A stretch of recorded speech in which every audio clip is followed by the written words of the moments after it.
तो बच्चों कैसे हैं आप सब। बहुत बहुत स्वागत है आपका आज की इस वीडियो में। आज का ये वीडियो बहुत ज़्यादा खास होने वाला है क्लास 12th के बच्चों के लिए, क्योंकि आज की इस वीडियो में हम लोग देखने वाले हैं इंग्लिश जो आपका कोर है उसका ये एक इम्पॉर्टेंट पेपर होने वाला है।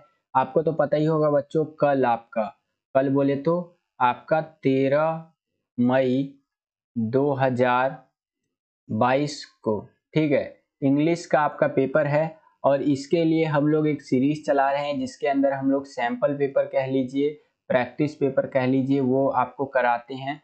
तो अभी तक जिन बच्चों को नहीं पता है, मैंने आपको 8 आपको सैंपल पेपर या प्रैक्टिस पेपर जो भी कह लीजिए वो करा दिए हैं।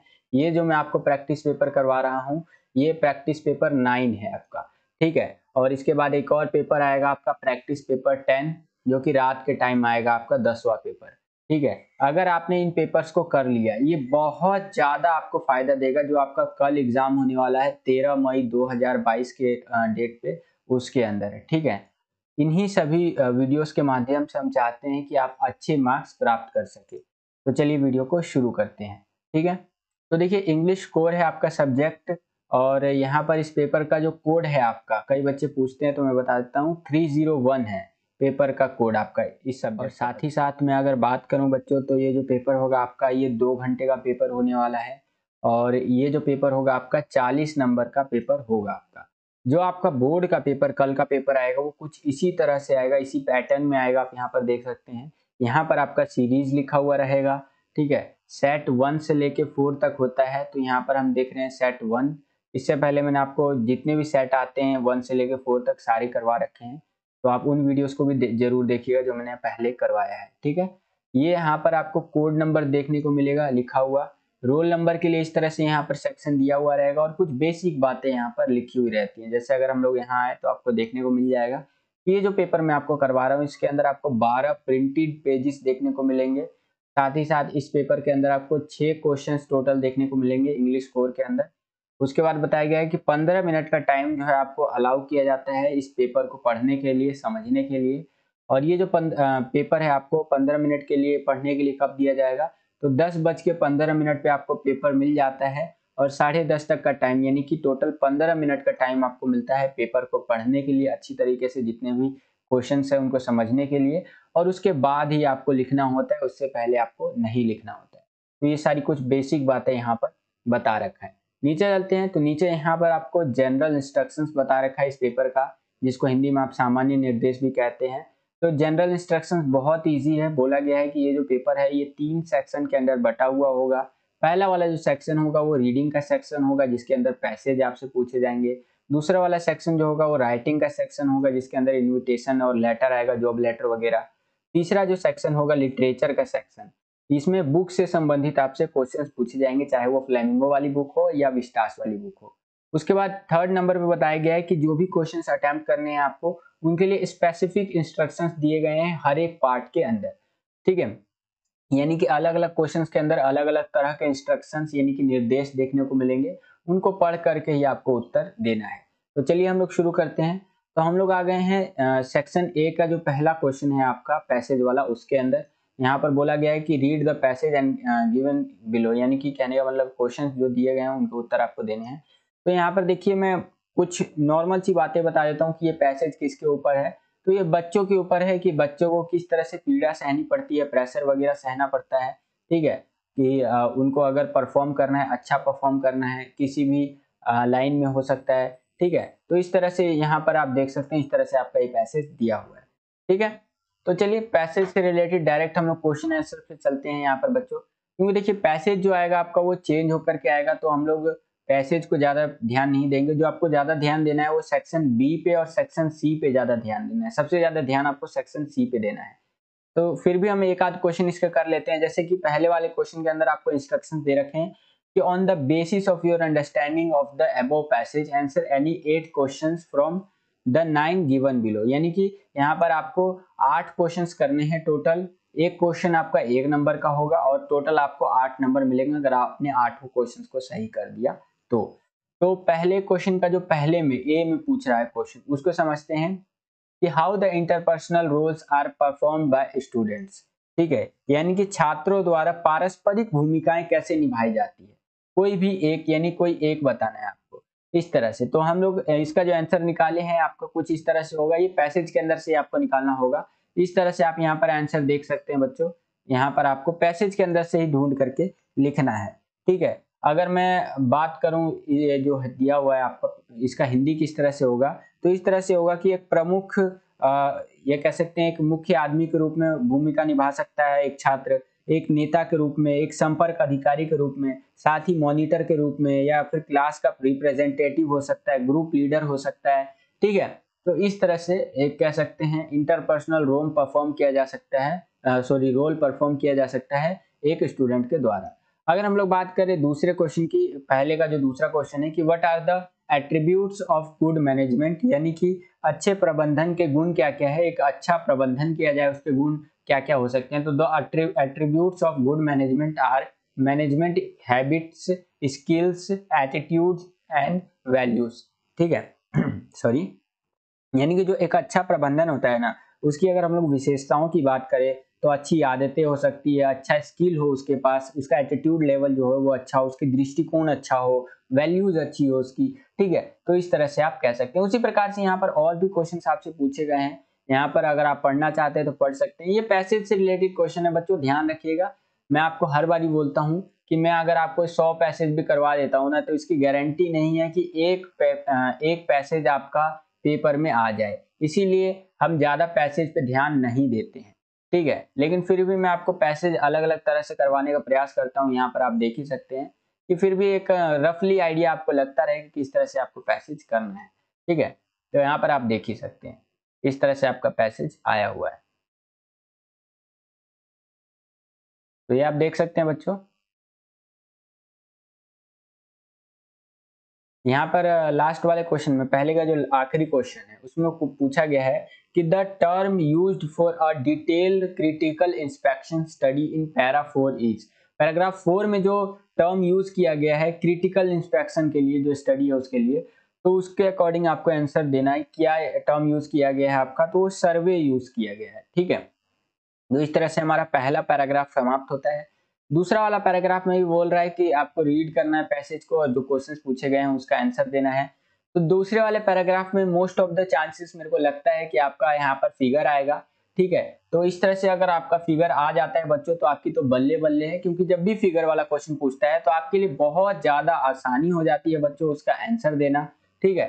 तो ये ध्यान रखिएगा। तो ये फिगर आप यहाँ पर देख सकते हैं, ये e commerce industry, e commerce industry पूछेंगे सर ई कॉमर्स इंडस्ट्री क्या होता है, तो ई कॉमर्स आपको पता होना चाहिए, जो आप यूज करते हैं, अगर आपको अमेजोन वगैरह आपने इस तरह से यूज किया होगा, ठीक है, और फ्लिपकार्ट वगैरह यहाँ पर, ठीक है, फ्लिपकार्ट वगैरह इस तरह से जो है सो होते हैं ना, ये यूज किया होगा अमेजोन देन फ्लिपकार्ट जो होते हैं, जिससे कि आप क्या करते हैं ऑनलाइन जो है सो कि शॉपिंग करते हैं, क्या करते हैं शॉपिंग वगैरह करते हैं। तो ये हमारा ई कॉमर्स इंडस्ट्री के अंदर आता है, ठीक है। तो इसी के बारे में यहाँ पर एक फिगर दे रखा है और उससे रिलेटेड आपका क्वेश्चन पूछे जाएंगे।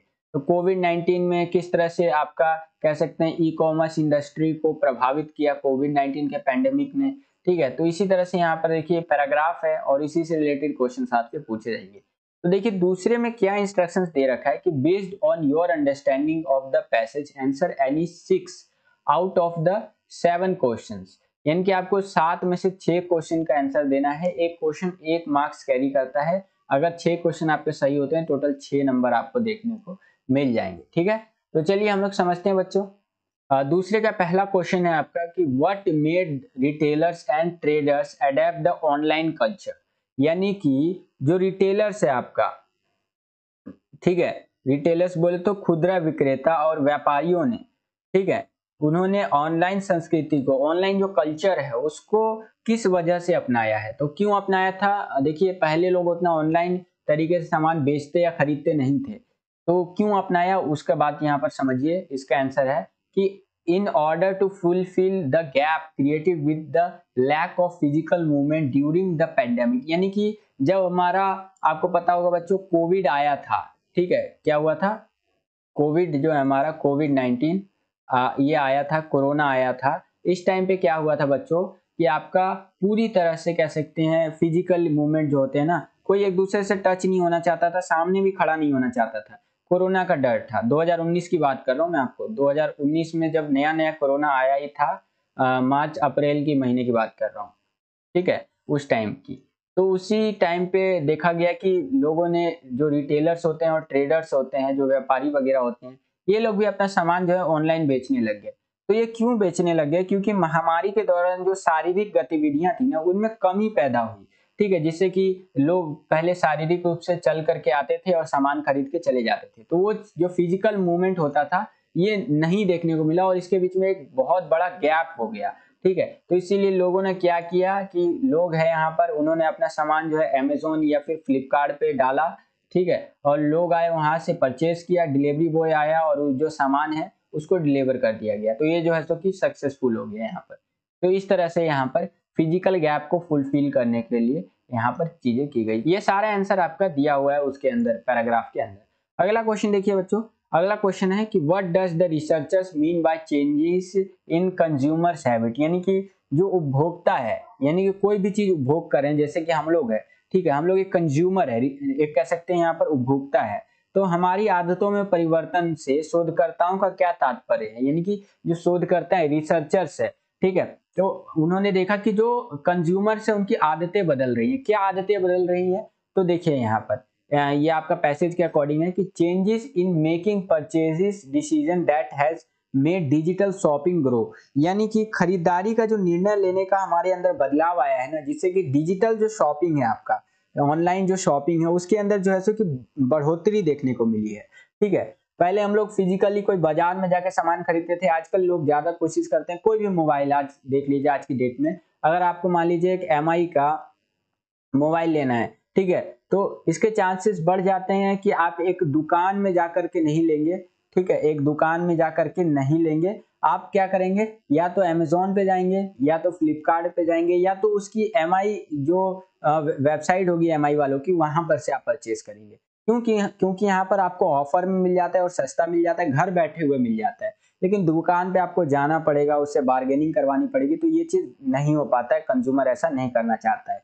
तो यही चीज कह रहे हैं, रिसर्चर्स लोग ने पाया है कि ये चेंजेस देखने को मिले हैं कंज्यूमर के हैबिट के अंदर, ठीक है। तो आई होप कि इतना आपको समझ में आया होगा। इसी तरह से आपका ये पैराग्राफ है, कुछ इजी पैराग्राफ है, ज्यादा टफ नहीं है, ठीक है। उसी के अकॉर्डिंग यहाँ पर आपसे क्वेश्चन आंसर आपको मतलब देने हैं, क्वेश्चन पूछे गए हैं, उसके आंसर देने हैं, ठीक है।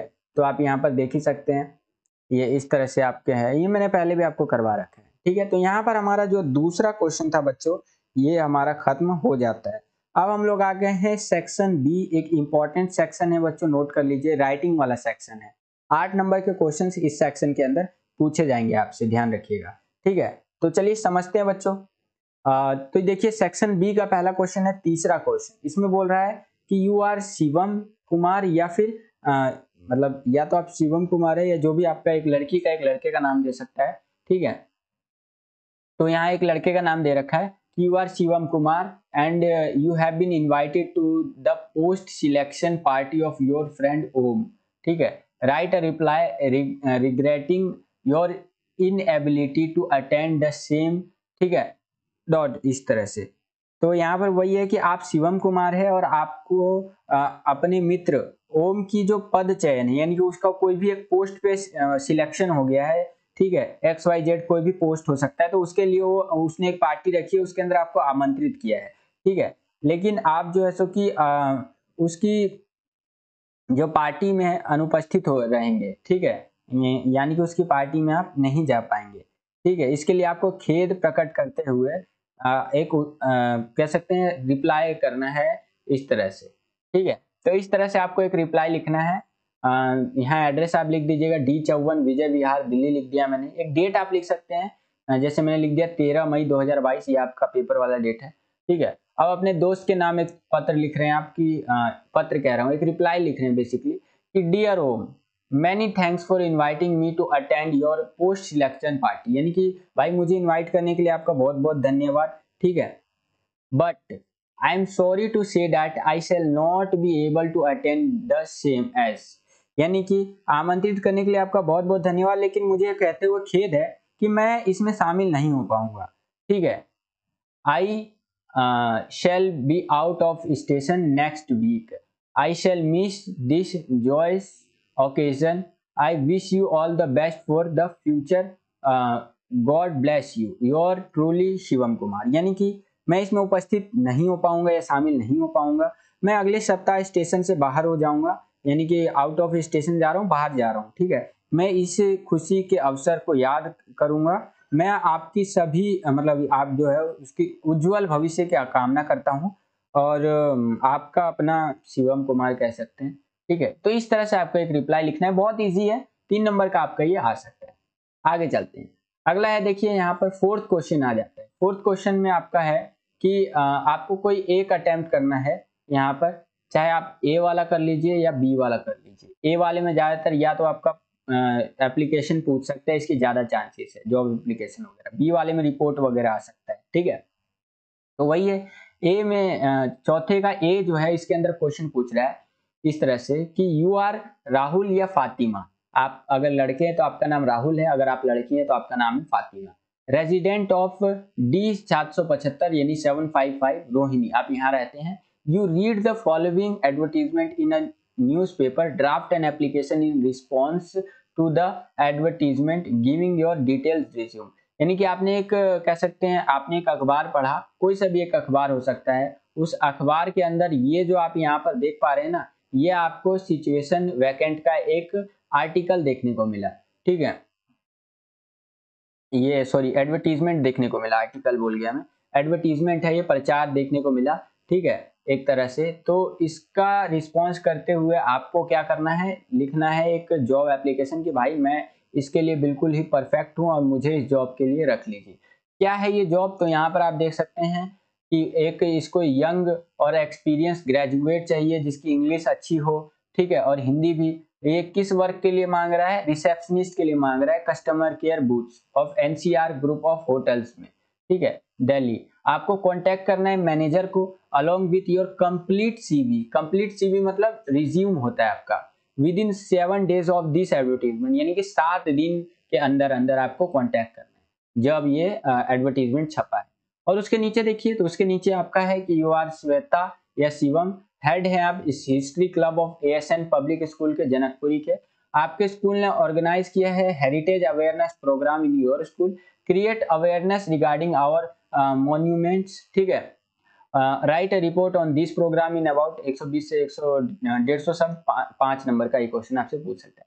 तो मैंने आपके लिए क्या किया है, ये वाला जो क्वेश्चन है आपका, ये सिचुएशन वैकेंट का, ये वाला आपको करके दिखाया है। सिचुएशन वैकेंट मतलब ये जो आपका जॉब एप्लीकेशन है ना, ये करके दिखाया। कई बच्चे मुझसे बोल रहे थे तो मैंने आपको दिखा दिया, पहले भी बता रखा है लेकिन भाई दोबारा से समझ लीजिए।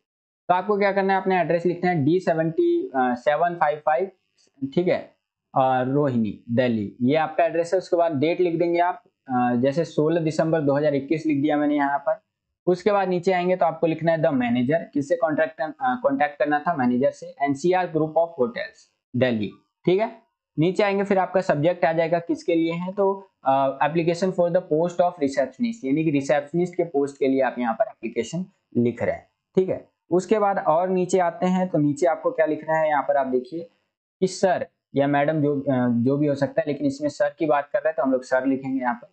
In response to your advertisement in the Hindustan Times dated December 2021, ठीक है, for the post of receptionist I hereby offer my candidature for the same। यानी कि आपने जो हिंदुस्तान टाइम्स में एडवर्टीजमेंट दिया मैंने उसको पढ़ा है और मैं उस उम्मीदवार पद के लिए मैं अपने आप को अच्छा मानता हूँ, मुझे आप रख सकते हैं, ठीक है।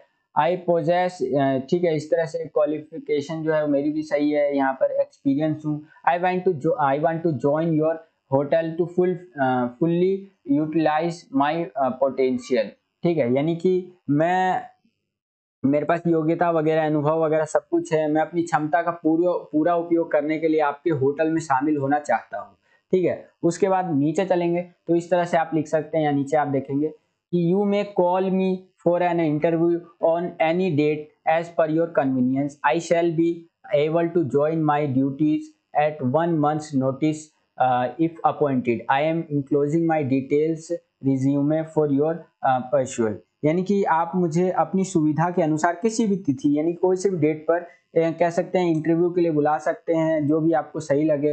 ठीक है। और यदि मैं नियुक्त किया जाता हूं तो मैं 1 माह के नोटिस पर अपने कार्यभार ग्रहण करने में सक्षम हो जाऊंगा, यानी कि 1 महीने का जो नोटिस मिलेगा तो मैं अपना काम वाम संभाल लूंगा, जो मेरा ड्यूटी है वो संभाल लूंगा, ठीक है। और उसके बाद बोला है कि मैं जो है अपना डिटेल वगैरह रिज्यूमे वगैरह आपको भेज रहा हूँ, ठीक है। उसके बाद आपको लिख देना है थैंक यू, अगर आप लड़के हैं तो राहुल और लड़की हैं तो फातिमा, ठीक है।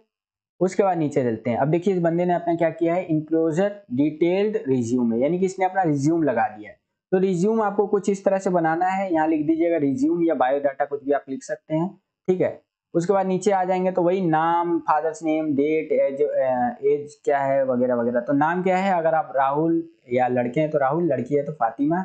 पिता का नाम कुछ भी लिख सकते हैं, मैंने लिख दिया मिस्टर राजू। एज क्या होगा, 26 साल हो गई। एड्रेस क्या हो सकता है, D755 रोहिणी दिल्ली एड्रेस था इसका। हॉबीज क्या है, म्यूजिक में अच्छी हॉबी है इसकी, मतलब अच्छा लगता है इसको, साथ ही साथ फोटोग्राफी वगैरह। लैंग्वेज नोन, यानी कौन कौन सी भाषाएं आती है, तो हिंदी इंग्लिश दोनों आती है। नेशनैलिटी क्या है, इंडियन है, ठीक है। तो इस तरह से आप डिटेल्स अपनी देंगे। फिर एजुकेशनल क्वालिफिकेशंस क्या है, पास किया है इसने जो इसके सेकेंडरी एग्जाम है CBSE से 8.6 CGPA के साथ, ठीक है। फिर इसने सेकेंडरी यानी 12वीं लेवल का एग्जाम भी CBSE से पास किया है। फिर ग्रेजुएशन जो किया है वो दिल्ली यूनिवर्सिटी से फर्स्ट डिवीजन में किया है, ठीक है। फिर प्रोफेशनल क्वालिफिकेशंस की बात करें तो डिप्लोमा किया है in computers from Aptech with first division, तो यहाँ से इसने डिप्लोमा कर रखा है कंप्यूटर में। एक्सपीरियंस की बात करें तो यहाँ एक्सपीरियंस भी है इसको, क्योंकि एक्सपीरियंस वाला बंदा चाहिए था। तो worked as a receptionist with ABC group of companies for 2 year, यानी कि इसने रिसेप्शनिस्ट की जॉब कर रखी है 2 साल के लिए आपका ABC ग्रुप कंपनीज के अंदर।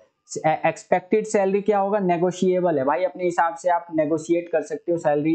जैसे आप 15 ऑफर कर रहे हो, मैं बोलूंगा कि ठीक है 15 दे दो, या फिर इस तरह से नेगोशिएट हो सकता है, ऐसा नहीं कि कोई फिक्स सैलरी है, ठीक है। रेफरेंस में आपको 2 रेफरेंस कम से कम देने होते हैं यहाँ पर। तो 2 रेफरेंस के लिए मैंने पहला रेफरेंस दे दिया डॉक्टर सत्य, ठीक है। सर्जन है ये SDK हॉस्पिटल दिल्ली के। और दूसरा है आपका मिस्टर परवीन ठकराल, ये प्रिंसिपल है, ठीक है। तो यहाँ पर आप प्रिंसिपल कौन से स्कूल के ये भी लिख दीजिएगा, जैसे कि मैं लिख देता हूँ ASN पब्लिक स्कूल, ठीक है, ASN पब्लिक स्कूल, ठीक है। तो इस तरह से आप लिख सकते हैं। तो आई होप कि इतना आपको समझ में आ गया होगा बच्चों। ये था हमारा सेक्शन बी, यहाँ पर हमारा कंप्लीट हो जाता है बच्चों। तो अब हम लोग आ गए हैं सेक्शन सी में, जिसको आप लोग बोलेंगे लिटरेचर वाला सेक्शन, और ये अकेला सेक्शन 18 नंबर का आ रहा है। लिटरेचर वाला सेक्शन बोले तो आपको पता ही होगा, इस सेक्शन के अंदर आपसे बुक से क्वेश्चन पूछे जाएंगे, चाहे वो फ्लेमिंगो से हो या फिर विस्टास से हो। अकेला सेक्शन 18 नंबर कैरी करता है, आपको पता होना चाहिए। आपका पूरा पेपर 40 नंबर का आ रहा है, एक अकेला सेक्शन 18 नंबर का आ रहा है आपका। लगभग 48% का एक सेक्शन आ रहा है, ठीक है। यानी कि बहुत ज्यादा आप कह सकते हैं इंपॉर्टेंट हो जाता है आपके लिए ये वाला सेक्शन पेपर के अंदर, ठीक है। तो चलिए समझते हैं इस सेक्शन में किस तरह से क्वेश्चन पूछे गए हैं। तो सेक्शन सी का पहला क्वेश्चन है बच्चों, आप यहाँ पर देख ही सकते हैं। सेक्शन सी का पहला क्वेश्चन 5वां क्वेश्चन है कि आपको कोई 5 क्वेश्चन अटेम्प्ट करने हैं। 6 क्वेश्चन यहाँ पर दिए गए हैं, एक क्वेश्चन अटेम्प्ट करना है आपको 40 शब्दों के अंदर।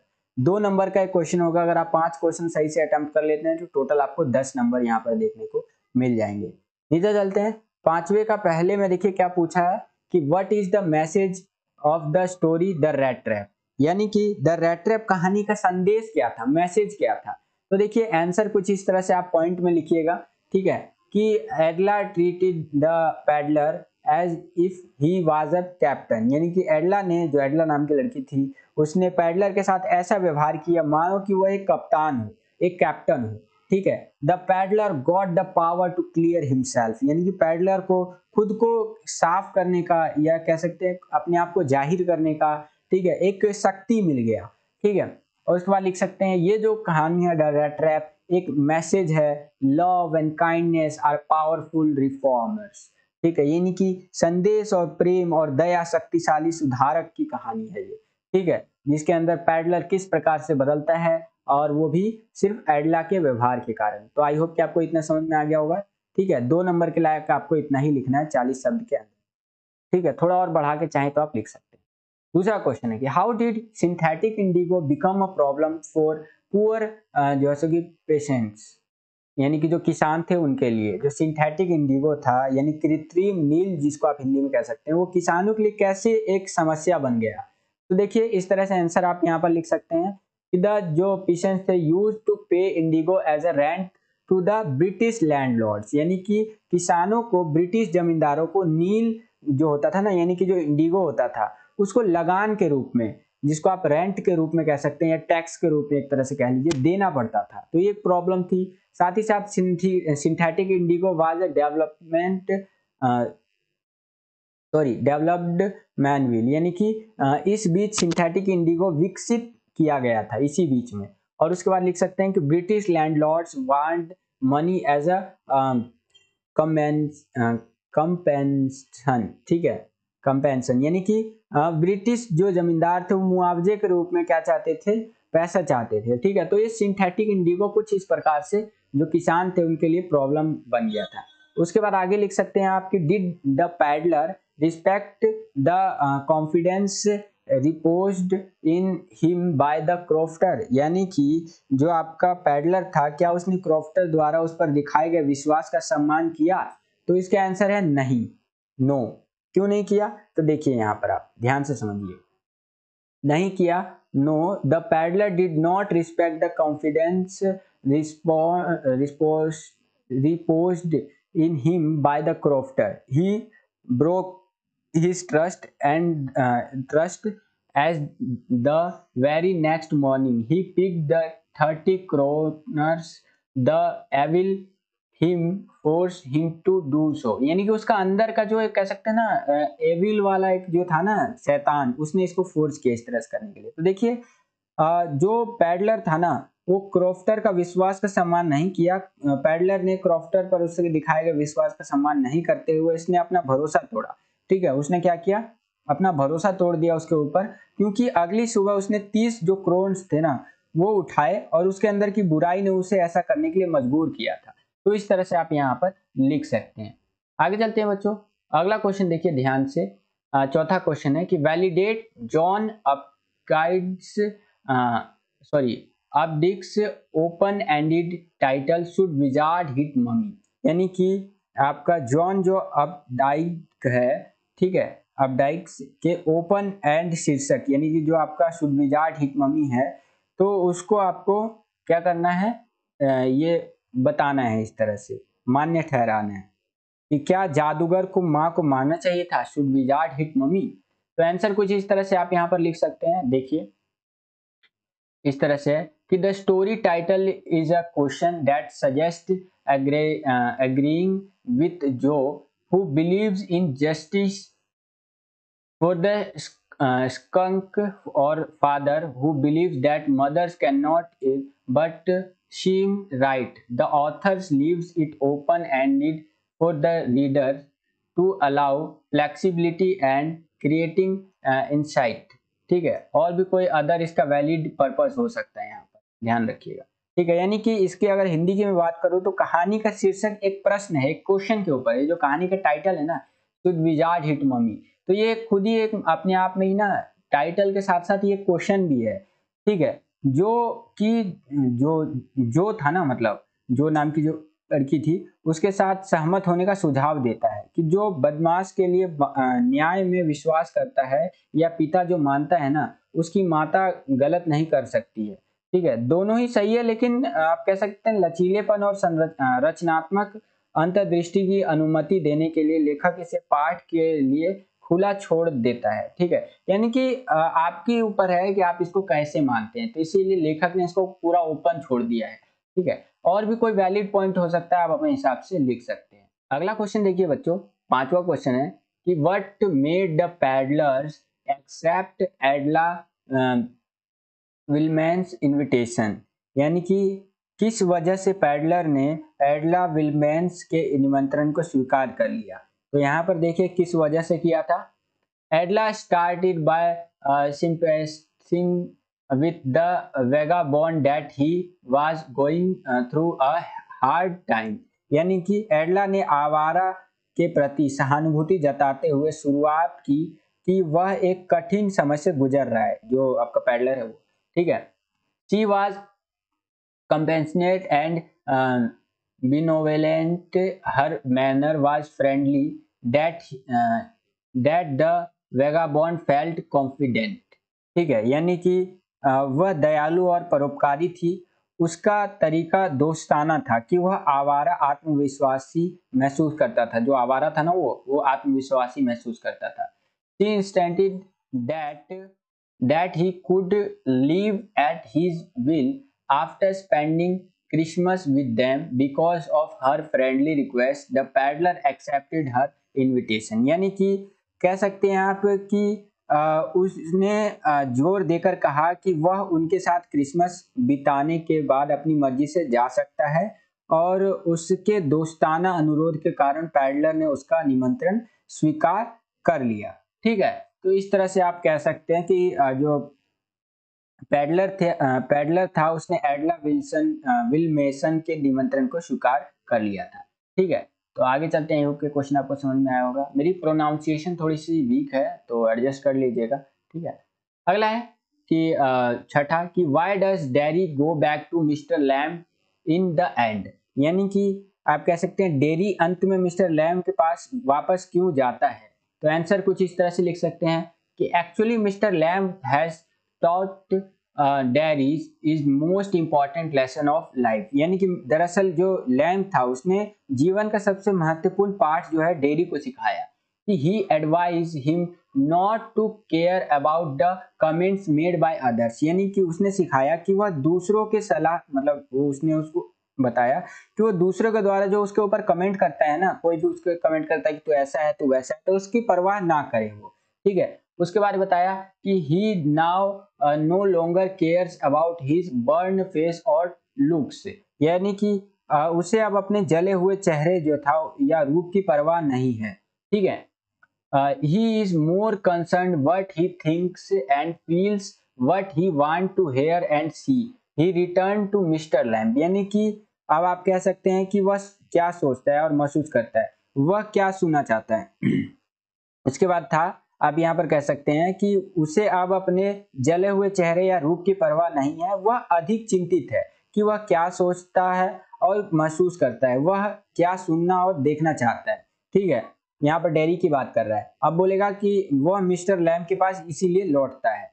तो इस तरह से आंसर आप लिख सकते हैं। तो यहाँ पर हमारा छठा क्वेश्चन भी कंप्लीट होता है। अब हम लोग आ गए हैं पांचवे का छठा हो गया था, अब हम लोग आ गए हैं इस पेपर का लास्ट क्वेश्चन यानी कि छठा क्वेश्चन के अंदर। इसमें बोला गया 2 क्वेश्चन के आंसर देने हैं आपको 120 से 150 शब्द के अंदर। एक क्वेश्चन आप करेंगे आप सही से तो 4 नंबर मिलेगा, 2 क्वेश्चन आप करेंगे तो आपको टोटल 8 नंबर मिलेगा। अच्छे से करेंगे राइट पूरा एकदम। तो ठीक है, तो छठे का पहला है यहाँ पर कि how does the story rat trap highlight the importance of community over isolation. ठीक है, आइसोलेशन। तो इसका हिंदी कुछ इस प्रकार से होगा, यहाँ पर आप समझिए कि कहानी जो रैट ट्रैप था ना वो अलगाव पर समुदाय के महत्व को कैसे उजागर करता है। जो समुदाय का महत्व है हमारा, कम्युनिटी का जो इंपॉर्टेंस है उसको कैसे आप कह सकते हैं उजागर करता है। ठीक है, तो आंसर कुछ इस प्रकार से आप लिख सकते हैं कि the rat trap seller undergoes changes in his personality and he experienced the shift from isolation to community। यानी कि चूहा विक्रेता यानी कि जो रैट ट्रैप बेचने वाला था उसने अपने व्यक्तित्व में परिवर्तन से मतलब अपना जो व्यक्तित्व था उसके अंदर परिवर्तन से गुजरता है वो, क्योंकि वह अलगाव कह सकते हैं से समुदाय में बदलाव का अनुभव करता है। ठीक है, यानी कि पहले वो अलग था फिर धीरे धीरे वो समुदाय के बीच में आया, इस तरह से वो फील करता है, अनुभव करता है। उसके बाद आप लिख सकते हैं कि rat trap seller is devoid of family and friends. He is जो है सो कि डिपेक्टेड एज अ लॉन्गर। ठीक है, लॉनर सॉरी। यानी कि चूहा बेचने वाला परिवार और दोस्तों से अलग था, एक तरह से डिवाइड था। ठीक है, कह सकते हैं उसे एक कह सकते हैं कोई भी देखना नहीं चाहता था, वो अलग ही था एक तरह से। और इसी तरह से यहाँ पर और कुछ बातें लिखी हुई है, आप पढ़ना चाहते तो पढ़ सकते हैं। वही है कि ऐसे उदाहरण जो समुदाय के साथ उसे जुड़ाव को दर्शाते हैं। बूढ़े व्यक्ति का आतिथ्य क्रिसमस प्रकरण है, दोस्तों के उनके अनुभव से उनके व्यक्तित्व में बदलाव आया। ठीक है, तो इस तरह से आप लिख सकते हैं। आगे चलते हैं बच्चों, अगला क्वेश्चन देखते हैं हम लोग। अगला क्वेश्चन है हमारा सेकंड क्वेश्चन। सेकंड क्वेश्चन है कि reflecting on the story what did you feel about Evans having the last laugh. ठीक है, तो जो आपका कह सकते हैं कहानी है ठीक है, कहानी पर विचार करते हुए इवांस की आखिरी हंसी के बारे में क्या महसूस करते हैं। तो कुछ इस तरह से वैल्यू पॉइंट्स आपके लिखने थे, यहाँ पर आप देख सकते हैं कि governor reach the hotel, Evans surrendered, यानी कि गवर्नर होटल पहुंचे और इवांस ने सरेंडर कर दिया। उसके बाद क्या होता है, इवांस डिस्क्लोज हिज प्लान, ठीक है, प्लान सॉरी, इवांस ने अपनी योजना जो उसका प्लान था वो डिस्क्लोज कर दिया। उसके बाद बताया उसने कि despite security arrangement hints from question paper, यानी कि सुरक्षा व्यवस्था के बावजूद प्रश्न पत्र से संकेत कैसे मिले उसको, ठीक है। उसके बाद है यहाँ पर role of MC Larry McLeary German tutor and friends, यानी कि मैकलेरी जो थी और जर्मन शिक्षक और दोस्तों की क्या भूमिका रही वो बताया। स्केप्ड फोर्थ टाइम ऑल्सो, यानी कि चौथी बार भी भागा वो, ठीक है। Had final victory last laugh, यानी कि अंतिम जो जीत थी ना वही उसकी अंतिम हंसी है, ठीक है। तो इस तरह से आप कह सकते हैं what did you feel about Evans having the last laugh. तो आंसर इस तरह से आप लिख सकते हैं। अगला क्वेश्चन है, तीसरा क्वेश्चन कि how does beauty lead to a sleep full of sweet dreams and how does such a sleep help us, यानी कि जो आपकी सुंदरता है वो किस प्रकार मीठे सपने से भरी हुई नींद की ओर ले जाती है, और ऐसी नींद की जो ऐसी नींद है ना किस प्रकार हमारी मदद करती है, ठीक है। तो यहाँ पर इस तरह से आंसर होगा, आप देख सकते हैं कि बहुत full of sweet dreams and healthy breathing, यानी कि जो यहाँ पे कह सकते हैं स्वीट एक अच्छा ड्रीम, ठीक है, और उसके साथ साथ हमें स्वास्थ्य भी देता है, एक अच्छा सांस वगैरह भी देता है, ठीक है। Refreshes and gives peace of mind, यानी कि ताजगी देता है और मन को शांति भी देता है, ठीक है। Relieves trials and tribulations of life, यानी कि राहत देता है, जीवन के परीक्षण और कलेश वगैरह से दूर रखता है। Remove the sadness from dark spirit, यानी हमारी जो उदासी वगैरह है अंधेरे से इस तरह से हमें दूर करता है। साउंड स्लीप गुड हेल्थ, यानी कि अच्छी नींद और अच्छा स्वास्थ्य देता है हमें, ठीक है। Restful sleep promotes mental wellbeing, यानी कि आरामदायक नींद जो है मानसिक स्वास्थ्य को बढ़ावा देता है। तो बस बच्चों यही था आपका इंग्लिश कोर का हमारा प्रैक्टिस पेपर, आपका 9 हमारा कंप्लीट होता है। बहुत जल्दी लास्ट प्रैक्टिस पेपर 10 में आपको करवा दूंगा। सभी को ऑल द बेस्ट। अगर आप वीडियो पे नए हैं या पुराने हैं जो भी है तो वीडियो को लाइक कीजिए, जितना हमसे हो पा रहा है हम आपके लिए कर रहे हैं। जितना वीडियो पे लाइक आएगा हमारा जो मोटिवेशनल लेवल है वो बढ़ता है। अगर आप चैनल पर नए आ गए हैं तो चैनल को आप सब्सक्राइब भी कर सकते हैं। बगल में आपको एक घंटी का आइकन देखने को मिलेगा कुछ इस तरह से, ठीक है, तो इसको प्रेस कर दीजिएगा और प्रेस करने के बाद आपको ऑल पे क्लिक करना है। जैसे ही आप ऑल पे क्लिक करते हैं जितनी भी वीडियोस डालेंगे हम उनका नोटिफिकेशन सबसे पहले आपके पास आ जाया करेगा। तो आज के लिए इतना ही बच्चों, मिलता हूँ आपसे अगली और एक्साइटिंग वीडियो में। तब तक के लिए खुश रहिए, खुश रखिए सभी को। जय हिंद, वंदे मातरम। और हाँ बच्चों, वीडियो लाइक जरूर कीजिएगा, जितना ज्यादा आप वीडियो लाइक करेंगे उतना हमारा मोटिवेशन बढ़ता है। ठीक है बच्चों, जय हिंद।